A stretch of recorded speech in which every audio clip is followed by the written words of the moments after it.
You're listening to The Secrets of Star Trek, where we discuss the hidden layers and deeper meanings found in all the Star Trek TV series, movies, and more. Today we're discussing the Deep Space Nine episode Paradise Lost. I'm Dom Bettinelli, and joining me today on the panel are Father Jason Tyler. Hey, Father. Hello. And Jimmy Akin. Hey, Jimmy. Howdy, Dom. Folks, we got more of your great listener feedback, so we'll share that at the end of the episode. And also, I want to remind you to like The Secrets of Star Trek on social media, wherever you find us. We're on Facebook at facebook.com/StarQuestMedia. We're on X, where we're at SQPN. Leave us comments wherever you find us as well. We love to hear from you. So, Jimmy, can you give us a recap of what happens here in Paradise Lost? This week, because of his fears about the Soviets, General James Mattoon Scott is almost ready to topple President Geordie Lyman from power and assume his place in a military government. But just in time, the needed proof arrives by airplane after Admiral Barnswell's confession is discovered in the wreckage of an airplane crash. The other coup plotters then abandon General Scott. With the proof now in hand, Scott is forced to abandon the coup, and President Lyman gives a speech instead of General Scott. Sorry, that was 7 days in May. Let me try again. This week, because of his fears about the Dominion, Admiral Leighton is almost ready to topple President Jarish Inyo from power and assume his place in a military government. But just in time, the needed proof arrives by the Defiant after Sisko has it discovered on DS9. Sisko confronts Leighton, and Leighton orders Captain Benteen to destroy the Defiant before it can reach Earth. But Benteen is the first of the coup plotters to abandon him by refusing to destroy the Defiant. With the proof now in hand and his support fading away, Leighton is forced to abandon the coup and resigns, so President Inyo is able to go ahead and give his speech instead of General Leighton. The end. Father, what'd you think of this one? Overall, I thought a good episode. I thought it was a good payoff to the first part that we had seen and reviewed last week. And in classic DS9 fashion, the episode is wrapped up, but the story, in a sense, lingers. And, Odo points out at the end, there's still a threat from the changelings on Earth. We still know there have been some, and there are some around. And so, the episode ends. The broader story continues. And I have checked out that movie you mentioned, Jimmy. I checked it out from the local public library, so I'll watch it in the next few days. Cool. Yes, 7 days in May. 7 days in May, there you go. Yeah. Jimmy, what'd you think of this one? Oh, I really liked it. I mean, it's a little different being in black and white, but the scene where they keep alcoholic Georgia Senator Ray Clark at Site Y in Texas and try to tempt him with bourbon is really well done, that whole sequence. Spoilers. Did you want to give another comment on? Yeah, no, it's good. This one really has all the payoff that is and the development that is not in part one of this. I mentioned last time, part one is basically not that much happens, and there's a lot of character moments, which are good character moments, but they basically fill time. And this is where, the rubber meets the road. This is where all the stuff happens. Mm-hmm. One of the particular things I like in this is a scene where a changeling, this time using the form of Chief O'Brien, meets with Sisko on a park bench. Mm-hmm. And I saw a behind-the-scenes quote where they said that is a nod to Roger Stone's movie JFK, where you have a character played by Donald Sutherland. He plays a character named Mr. X that is based on a real life person named Fletcher Prouty. Has a conversation with the prosecutor in that movie, and they have a similar park bench conversation about what's really going on. But I really like that scene and how, quote unquote, O'Brien is just so happy and cheerful, and we're just going to crush you. Let's go out for a beer, Before folks write in, it was Oliver Stone, not Roger Stone. Oliver Stone. Yeah, sorry. Roger Stone's JFK would be a very different movie. Yeah. Looking at this one, I feel like this is early on in the DS9 intrigue sorts of episodes. You know, the what's really going on and conspiracies and that sort of thing. But I wanted to contrast the Sisko of this one with the Sisko in the midst of the war, and especially in the pale moonlight. The Sisko here is very principled. This goes against everything that Starfleet stands for. It won't be long before Sisko is kind of in Leighton's shoes in the pale moonlight. He is crossing moral and ethical boundaries like crazy in that one. It still bothers him. I mean, he still has, wrestles with his conscience in that. But it's interesting to see the Sisko progression and evolution from here to there, in hindsight.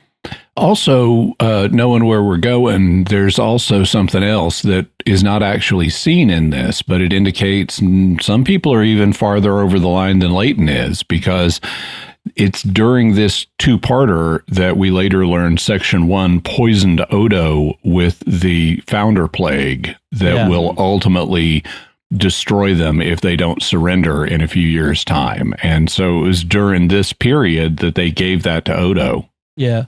Yeah, the arrival of Section 31, I mean, a lot of people kind of point at, how Discovery and the modern Trek kind of created a darker vision of the Federation, a darker Starfleet. We crossed that line in Deep Space Nine with, the introduction of things like these conspiracies. In fact, TNG had a Starfleet conspiracy, although that was more like people possessed by aliens, I guess. So that's a little different. Yeah.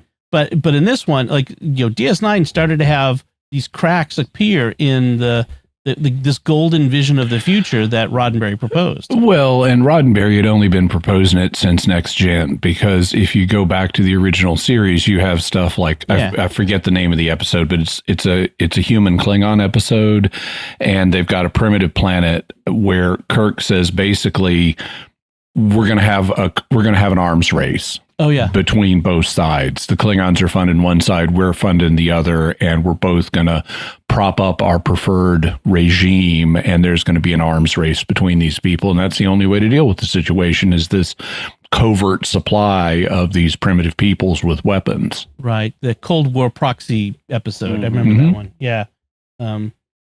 So, the DS9 really, took that. At least, Jarish Inyo didn't order the death, or wasn't later framed for ordering the death of the Catholic president of Vietnam. Right.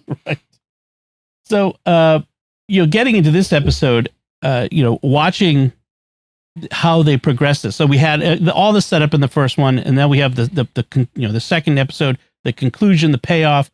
Sisko was immediately suspicious. Like, we don't have any time. Like, once the power outages come, Sisko, right off the bat, knows something is wrong. He smells a rat, and starts to dig into it. The thing that tips him to that is, as he's going over transporter logs with Odo after the blackout, they discover that Red Squad was demobilized right after the blackout and then remobilized a couple hours later, and that leads them to start thinking about what were they doing during the blackout when the blackout struck.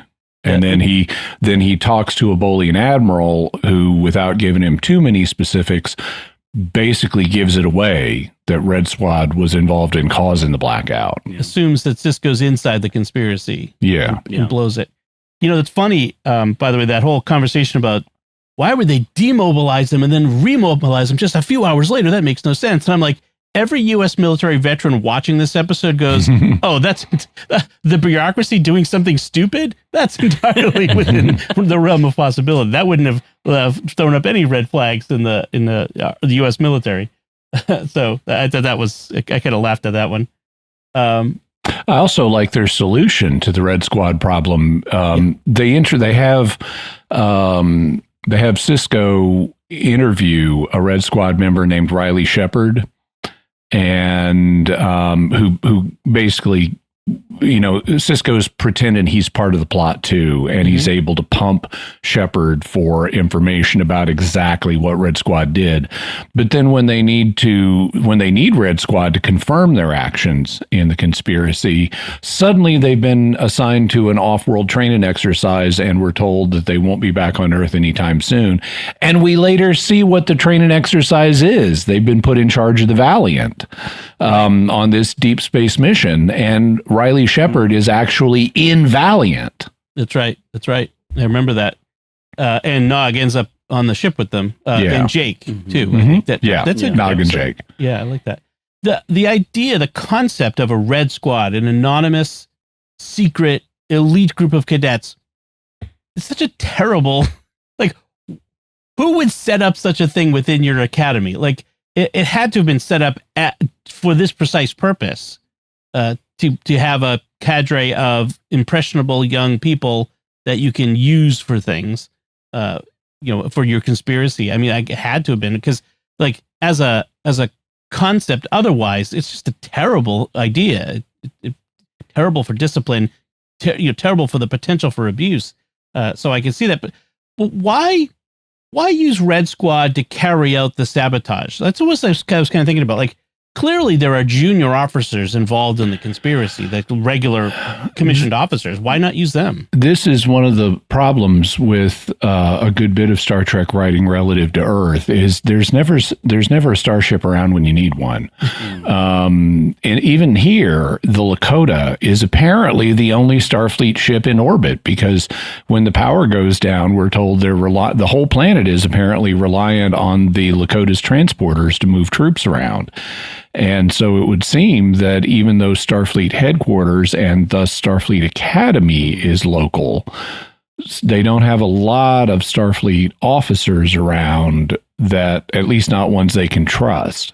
Yeah, well, they have enough to put on every street corner in the world. Yeah, but that doesn't require them being members of the plot. Right.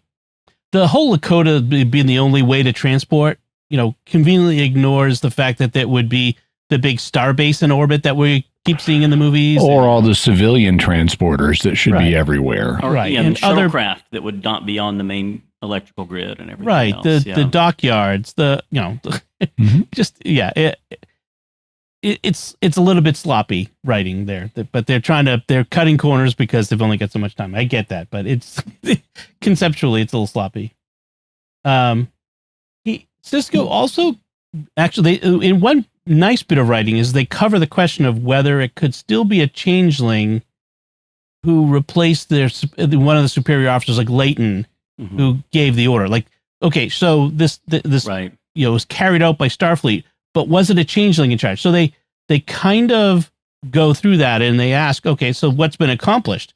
The Dominion didn't invade, power's been restored, and now Earth is fortified. So that wouldn't be in the interest of the Dominion. So that's why it probably wasn't a changeling who did it. So I think it is at least interesting. Yeah, whoever wrote that, it hasn't had a lot of experience with U.S. presidential administrations. Right. Why would they? Yeah. Well, I think one reason for a changeling to do that is to create suspicion and infighting, and I mean that certainly would be a one way to undermine. Earth and that's what the O'Brien changeling admits. He says, in the end, it's your own fear that's going to destroy you. We're just going to move that along by causing chaos. That the changeling O'Brien raises a question: why did the changeling approach Sisko, and why did he tell them there were only 4 on the entire planet? Like, why reveal any of that? Well, so non-diegetically, it's so they can up the threat of the changelings. If only 4 of us have gotten this far, think about what more we can do with the changelings as opponents. Right. But I would assume that it's part of the same overall plot. It's so in distrust, and it also will. If there's only 4, they're going to be much harder to find, and that could induce despair in Sisko as the head of Earth security. It could also, and who knows whether that's true that there's 4. I mean, that's what the changeling said, but who knows if that's true. But even if it is true, it could force Sisko to have highly invasive attempts to try to find the 4, which could sow even more distrust. Yeah. Since you're unlikely to find them randomly. Right. Yeah. Kind of a mind game in a sense. He's playing Sisko, I think, there too. And also, despite all these increased security measures, he's able to walk around, because I presumed it was on the grounds of Starfleet headquarters, because that's where they keep showing people outdoors, that this changeling can approach Sisko on the grounds of Starfleet headquarters, even despite all these, the blood screenings and the phaser sweeps and all this stuff. He's still operating with impunity, in the open. So I could see that part of it too. Like, hey, despite your increased security, we're still here. And the bombing at the Antwerp conference was a real changeling attack, right? That wasn't part of the conspiracy. No. It was just an opportunity for Leighton's conspiracy to advance, I guess. The thing about Leighton to me is he wasn't a bad man per se, but was like a good officer who'd let his fears overcome his integrity and his judgment. And that's a kind of interesting thing to me, like kind of imagining, because again, Sisko will kind of go down that same road later, except not to the same extent as Leighton. But I can imagine other good captains who get caught up in their fears and end up doing the bad thing. One of the things I liked about this, now we have 2 things going on at the end. One of them is a confrontation between Sisko and Leighton in Leighton's office. And then out in space, we have the confrontation between the Lakota and the Defiant. And the Sisko is talking to Leighton, and he doesn't reveal that Odo, initially, he doesn't reveal that Odo is talking to Jaroshenro right now. But the 2 of them are kind of having a morality debate in Leighton's office. And Sisko at one point says, you're opening a Pandora's box if you try to get the Lakota to fire on another Federation ship. And Leighton throws it back in his face and says, well, we're opening that box together. And it's like, yep, Sisko is just as much on, opening that box as Leighton is. So I thought that was a nice dramatic moment. Ultimately, what it comes down to, and it's not as clear as they could set it up, but basically, and also the show creators, even though I thought the episode was fine, the show creators were not happy with the way the space battle happened, because they had used all their money. This was originally meant to be a 2-part season cliffhanger. And so they would have had all this new season money for Paradise Lost and could have had a nice big space battle. But because the network wanted them to go, the studio wanted them to go in a different direction, they had to put this in mid-season, and they'd already spent all the money they would have had for a big space battle. So it's very restrained. But, Ira Burr even apparently kept a note in his office that just said, "Remember Paradise Lost." Because of how unhappy he was about that. And he wasn't the only one. I thought it was fine. I didn't think it was a problem. But the way they set it up is the 2 ships have both sustained severe damage, and they both have weapons that will destroy the other with one final blow.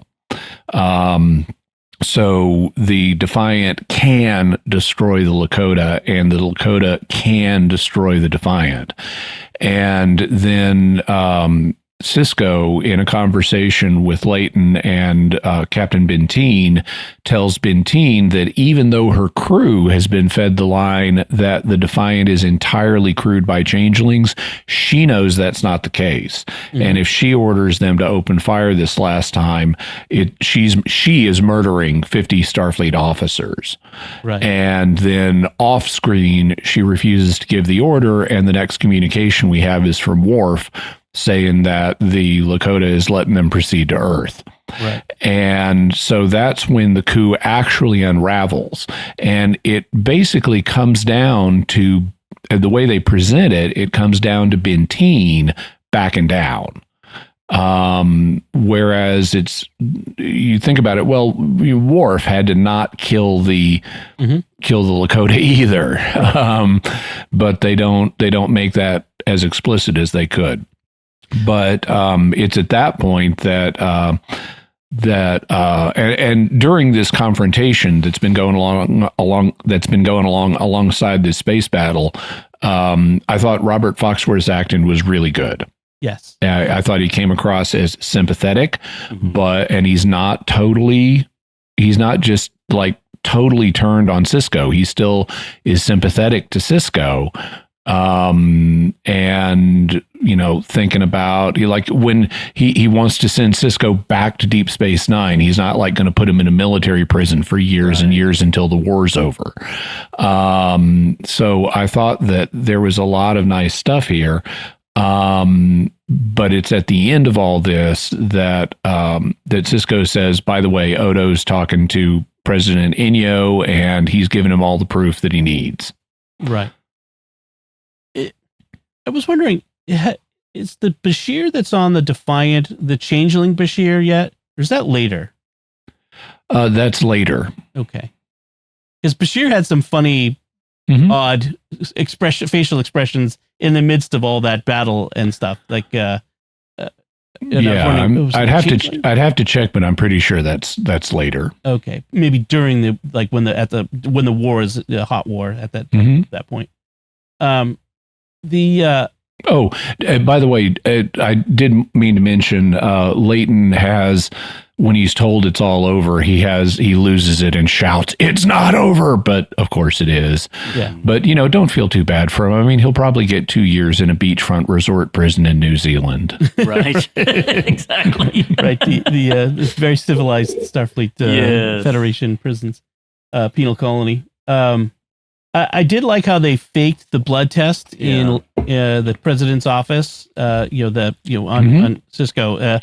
That clearly that was going to be an issue at some point, because if you're relying on these blood tests to show things, they have the technology where they could make fake shapeshifter material, whatever you want to call it. Yeah. And that brought up a couple of questions in my mind as well, as like, why was Odo not also imprisoned at that moment? Because if Sisko was a shapeshifter and Odo is, then Odo is, right? So there's no test you can do on him. He's a changeling. And how do you know he's not an evil changeling who's taken on the form of Odo, right? Well, this is also President Inyo, who didn't even want to put troops on the streets in a planetary crisis. Yeah. Right. The other thing is, later when Leighton is talking to Sisko in the jail cell, and Leighton offers to bring him some food or whatever to make things easier, I guess. That made me think, well, is Sisko being fed regularly? Because if he's being locked up for being a changeling, he wouldn't need to eat, right? So, except Leighton knows he's not a changeling. Right, Leighton knows he's not, but he doesn't want the guards to know that he knows that. Right, or given enough time, he's going to have to, become goo again, right? He's going to have to regenerate or whatever they called it. Actually, that's an important point. If you think about it, logically, there's a 16-hour time window, and then this guy isn't a changeling if he's not turning back into goo. Yeah, yeah. So it puts a clock on Leighton, which would have been an interesting addition to the story if they'd had the time for it. Yeah. The whole your point about the lack of funds for a big space battle, I can imagine how that would have added to the battle, to see the ships in their damaged state and the drama. A lot of what happens with the Lakota and the Defiant is off screen, or just, is Benteen on a screen and, the bridge of the Defiant. And that's pretty much it. There's a little bit in space, but I can imagine how much better that would have been. Later on, or at one point, not later on, but at one point, Leighton accuses Sisko of disloyalty. And it's what he means is disloyalty to him as his former commanding officer who got him his great job at the Backwater Outpost. I'm not sure the DS9 was like, before the wormhole was there, the DS9 was a backwater job. I'm not sure it was such a great promotion. It's not like he got him a ship. Anyway, but he's being disloyal to him. And Sisko comes back about, no, you have the greater disloyalty. You're being disloyal to your oath, to the Federation, to Starfleet. They don't say the Constitution, but that's how you would phrase it in an American context. So I thought it was an interesting exchange between them. How Leighton views this. It's about personal connections, and Sisko says, no, there's a higher call. There's a higher loyalty required, a higher integrity that's required. And you see that in life, where people put a higher value on personal loyalty over the greater duty that calls us. So I thought that was interesting. I found a lot of their mutual posturing about who should be loyal to what to be a little, I don't know. It didn't ring for me the way it was meant to. I mean, we're supposed to at that point be on Sisko's side going, yeah, Federation ideals. And I'm not Mr. Federation in terms of its ideals. So it doesn't mean that much to me. And I'm thinking, yeah, I know where this is going. And when push comes to shove, there's going to be compromises. Right. In the end, Sisko does tell Leighton, you're fighting the wrong war, which is an interesting way of putting it, because it's like putting it in the context of the Cold War. This is just after the Cold War, after the Soviet Union had fallen. There was often this idea of like, are you fighting the right war? Are you fighting the people that were, in fact, heck, we're doing that today, right? Are we, in our society, we're battling each other on social media and in the streets, without getting too political. But are we fighting the right war when we're doing that? Or are we being manipulated into, not seeing the true dangers that are out there? I want to say the true enemies. There's manipulation going on. Yeah, there's a lot of manipulation going on, and it's interesting to consider again. The subtext, which is maybe Leighton's didn't come up with this on his own. Maybe this was a plot by the Dominion to sow discord among the Starfleet and kind of weaken them from inside. And they had Cold War. The changelings had been impersonating Leighton. Right. Yeah. So I thought that was interesting. We haven't much talked about the B plots. Sisko's dad, he's now all on board with the blood tests after being so adamant in the last episode. And Sisko calls him out on that, like, why are you so on board now? Why is and it's kind of interesting. Joe Sisko kind of, now that we know that there's a changeling plot, it's with the power going out, that changes everything. And it does have that interesting stark change. Like, people, once they become afraid, some of those principles sometimes go out the door. And I thought that was interesting. Like the lockdowns, the fears reminded me a lot of 2020 and people's reactions to that, and how sometimes people were more willing to go along with certain things that they wouldn't have gone along with before. Hey, as I pointed out to you, back in 2020, we didn't know that there weren't changelings running around the streets. That's right. Yeah, a lot of it would explain a lot. That's for sure. Mm-hmm. That's for sure. Yeah. Anyway, by the way, one thing I noticed in this episode, because it happens twice in this very episode, there is I guess the fair way to say it is there is a trope in science fiction where your lead character has a phenomenal memory for pieces of advice that he's been given by authority figures in his life. I remember this, first noticing this on Babylon 5, where like Captain Sheridan is, talking to his dad, Rance Howard. And Rance Howard is like, do you remember the first lesson I ever taught you? And I'm going like, take your diapers off before you try to sit on the toilet. I mean, Which advice are you talking about here? Yeah. and But Captain Sheridan had it firmly in mind what the first lesson his dad ever taught him was, and I think it was like never start a fight but always finish it, or some kind of platitude like that. Mm-hmm. And that's a consistent thing you see whenever you have lead sci-fi characters and a mentor figure, either their father or a surrogate father. And it happens twice in this episode, where Sisko first remembers a conversation he had with Leighton and advice Leighton had given him years and years and years ago. And then he has a conversation with Joseph Sisko, and he remembers advice that Joseph Sisko had given him years and years and years ago. And I think it's a little overdone. Right. Was this with Joe Sisko, was it the dating the girl thing? It was the dating the girl thing because and I like the names they bring in, that Sisko had once, as a young man, been hung up on a girl named Nephi Beaumont. Yeah. And he was really broken up when that didn't work out until a couple of weeks later, and his dad told him to chill, which is the advice he remembers. And then a couple of weeks later, he fell in love with a woman named Zoe Phillips. Right. And I like those names. I think those are great names.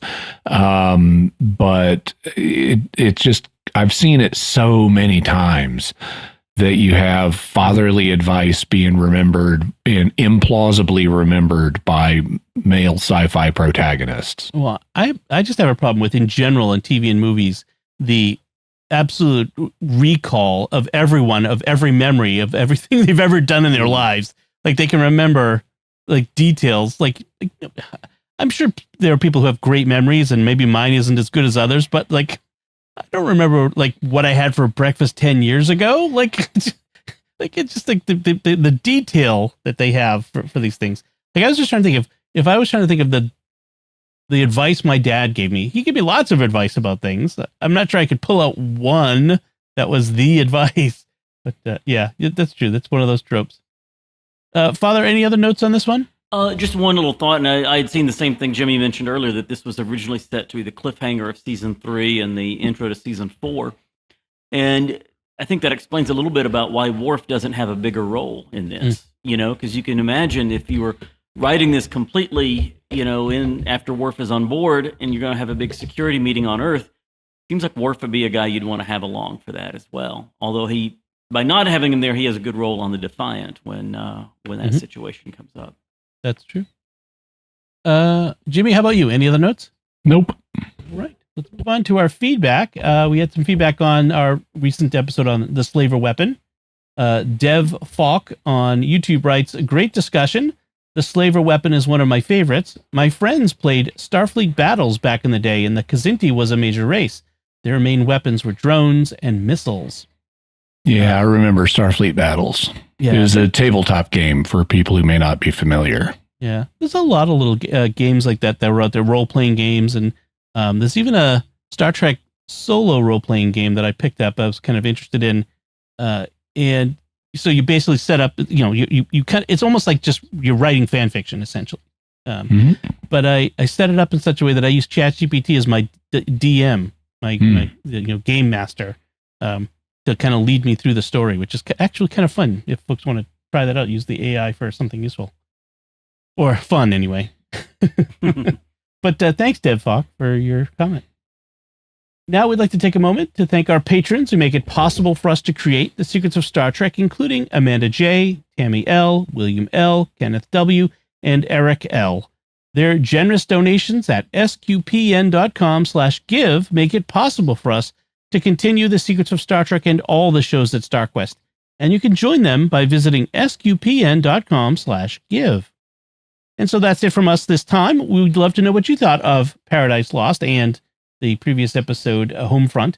You can let us know by commenting on the show at sqpn.com/trek, our Facebook page at facebook.com/StarQuestMedia, send an email to trek@sqpn.com, visit our Discord community at sqpn.com/discord, or watch The Secrets of Star Trek on our YouTube channel at youtube.com/StarQuestMedia and leave a comment there after liking and subscribing, of course. We'll be back next time when we'll be discussing discussing, I'm not going to do that again. We'll be discussing the Voyager episode Twisted. Until then, Father Jason Tyler, thank you for joining me and sharing the secrets of Star Trek. Thanks, Dom. And Jimmy Akin, thank you as well. Thank you, and live long and prosper. And once again, I'm Dom Bettinelli. Thank you for listening to the Secrets of Star Trek on StarQuest, and remember, in the end, it's your fear that will destroy you.